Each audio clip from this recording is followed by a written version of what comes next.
Vamos estudar o último dos vícios sociais, né? Seria a simulação. E na simulação a gente teria onde a vontade das partes não está as partes não estão coagidas, a vontade das partes não está viciada, o negócio jurídico é perfeito, ele é totalmente correto, só que ele é uma simulação, ele é um combinado entre as partes para lesarem terceiros ou lesarem a sociedade, por isso são dos vícios sociais. Está ali no artigo 67, vamos ver o que diz? É nulo o negócio jurídico simulado, mas subsistirá o que se dissimulou, se válido for na substância e na forma. Bom, a primeira coisa que nós temos diferente aí é que esse negócio jurídico é nulo, ele nunca existiu. Os outros todos que nós estudamos, eles são anuláveis, né? Esse aí ele é nulo, então ele nunca existiu, tá? Uma coisa interessante que tem é o seguinte, mas subsistirá o que se dissimulou. Para entender isso, a gente tem que entender o seguinte, a diferença entre simulação absoluta e simulação relativa, que é conhecido como dissimulação. A simulação absoluta seria o seguinte, vamos supor que ao fim, um casal a esposa vendo que eles vão se separar, ela começa a colocar os bens dela todos, ela começa a vender os bens dela para sua irmã, tá? Só que aquilo é mentira, é uma simulação. Ela não vendeu nada para sua irmã, a sua irmã não lhe deu dinheiro nenhum, tá? Ela só fez isso para tirar os bens de seu patrimônio, para quando ela divorciar do marido, não entrasse esses bens na minha ação, e depois ela pegaria de volta quando estivesse divorciada. Entende como é que essa é uma simulação absoluta? Porque não houve pagamento, nunca existiu essa compra e venda, nunca existiu nenhum tipo de negócio jurídico. Ela só fingiu, ela só passou os bens para o nome da irmã para que não entrasse na meação. Então, para a gente ter a simulação absoluta, são precisos 3 requisitos. Vamos lá. Primeiro, divergência entre a vontade real e a vontade declarada. Né? Qual que é a vontade real dela? Era só tirar os bens do nome dela e passar para o nome da irmã para que o marido não pegasse na meação. Qual que foi a vontade declarada? Uma compra e venda dos bens, do carro, da casa que ela tinha com a irmã.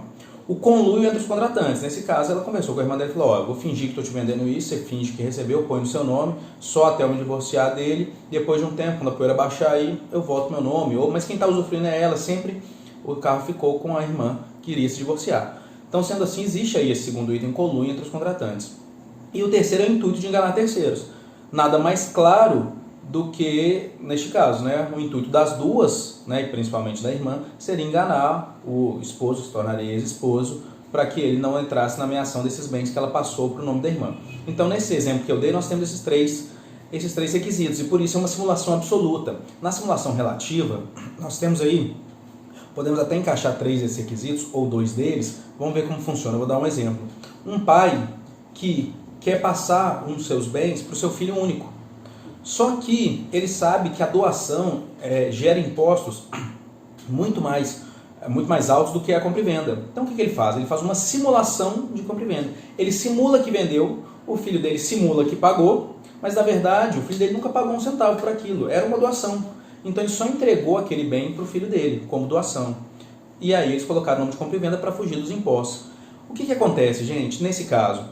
Nesse caso, a doação é perfeita. As duas partes estão de vontade livre, querendo a realidade que é a doação. Lembra o primeiro item lá? Divergência entre a vontade real e a vontade declarada? Qual que é a vontade real? Uma doação. Qual que é a vontade declarada? Uma compra e venda.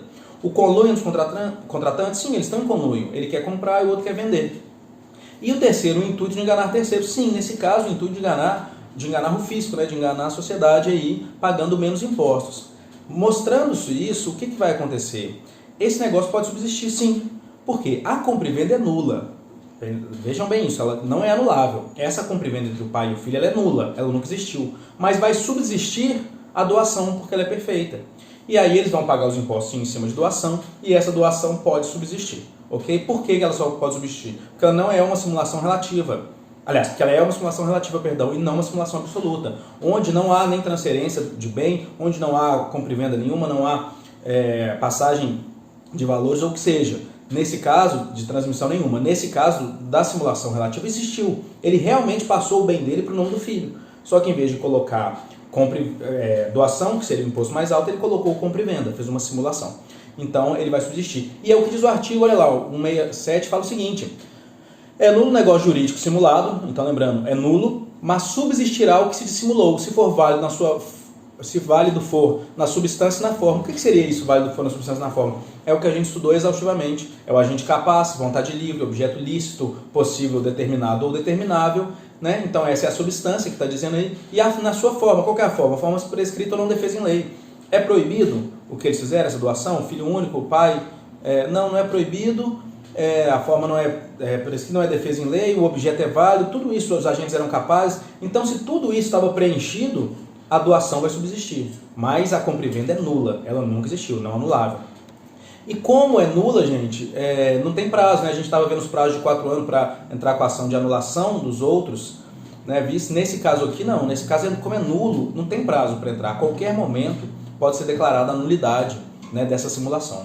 Então, lembrando, existe a diferença entre a simulação relativa e a simulação absoluta. A simulação absoluta, ela é completamente nula e o negócio nunca existiu e é só isso. Na simulação relativa, o negócio que se simulou é nulo, mas pode subsistir se, como diz o artigo lá 167, for válido na sua substância e na forma. Ok?